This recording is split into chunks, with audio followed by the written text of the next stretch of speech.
ഓലക്കൊട്ടക എല്ലാവരും ഏറ്റെടുത്ത ഒരു നോവലാണ്. ഗ്രീൻ ബുക്സ് ആണ് പബ്ലിഷ് ചെയ്തത്. അപ്പൊ അതിനു മുൻപ് എനിക്ക് ഭയങ്കര ടച്ചിങ് ആയി തോന്നിയത് കഥയിലില്ലാത്തവർ എന്ന് പറഞ്ഞ ഡോക്യുമെന്ററിയാണ്.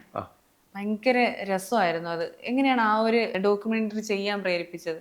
ഈ ഇന്റർനാഷണൽ ഫിലിം ഫെസ്റ്റിവലിൽ പോയ ഒരു പരിചയമൊക്കെ ഉണ്ടായിരുന്നു. അത് ഡോക്യുമെൻ്ററി ഒക്കെ കണ്ട് പരിചയം ഉള്ള നല്ലൊരു എക്സ്പീരിയൻസ്.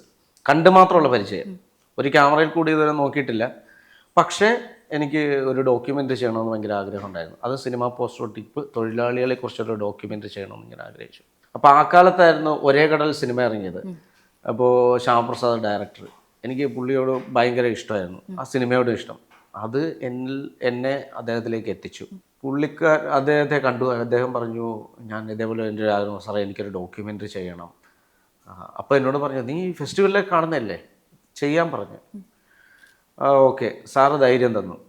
സാറ് പറഞ്ഞു, നീ ധൈര്യമായിട്ട് മുന്നോട്ട് വയ്ക്കുക, ഞാനുണ്ട് കൂടെ എന്ന് പറഞ്ഞു.